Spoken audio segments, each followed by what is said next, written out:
जी sir, क्या कहना चाहेंगे आज की प्रेस कॉन्फ्रेंस के बारे में? मैं professor Kalidas, general secretary all India backward classes union. और ये यूनियन जो है ये जक्रेसिया का एक एसोसिएशन के साथ जुड़ी हुई ऑर्गेनाइजेशन है। आज की प्रेस कॉन्फ्रेंस का मतलब सिर्फ SC, ST, OBC के कॉन्स्टिट्यूशन राइट्स पर है, जिस पर हमने बार बार प्रेस कॉन्फ्रेंस करके सरकार को अपनी बात बताई, लेकिन अभी तक इस पर कोई मसला हल नहीं हुआ है। मैं थोड़ी बात करूंगा कि जम्मू कश्मीर के अंदर रिजर्वेशन के मसले पर एक बहुत बड़ा स्कैम रहा है।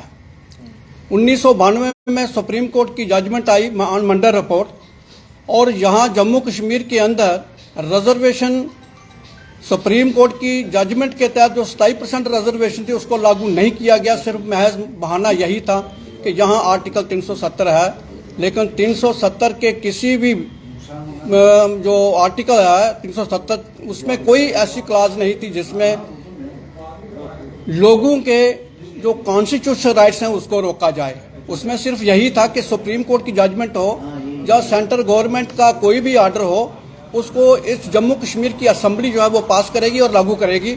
लेकिन यहाँ की जो सरकारें रहीं, मैं कहूँगा कि ये बेईमान सरकारें रहीं, उन्होंने इनको जानबूझकर इसको लागू नहीं किया, और अब आज तक भी बैकवर्ड क्लासेस के लोगों को उनको हक नहीं मिला है। जम्मू कश्मीर के अंदर OBC जो कैटेगरी है वो पूरे देश में है, तमाम स्टेटों में है, लेकिन जम्मू कश्मीर के अंदर ये नॉमेनक्लेचर ही नहीं है OBC का। यहाँ OSC के नाम से उनको जाना जाता है।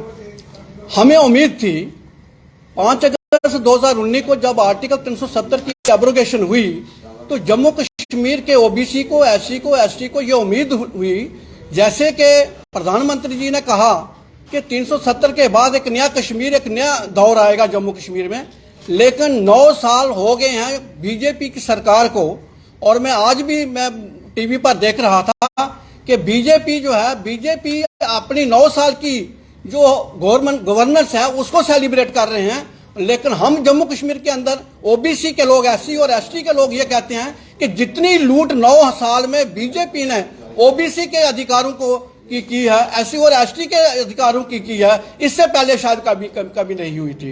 तो अभी देखें इसमें कि जो बैकवर्ड क्लासेस की बात है, इसमें 27 कास्ट हैं, OSC के नाम पर 2 से 4 हुई है रिजर्वेशन, और इसमें और 15 ग्रुप्स जो हैं डाले गए हैं। मैं बात कर रहा हूं कास्टों की, यहाँ कास्टें डाली जानी थी, यहाँ ग्रुप्स डाले गए हैं।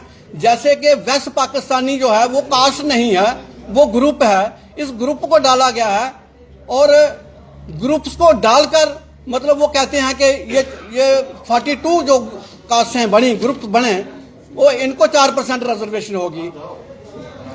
मैं कहूँगा कि कुछ ऐसी कैटेगरीज हैं जैसा घराटी हैं, मरकबान हैं, जो वो कास्टें नहीं है बल्कि वो प्रोफेशन रहे हैं।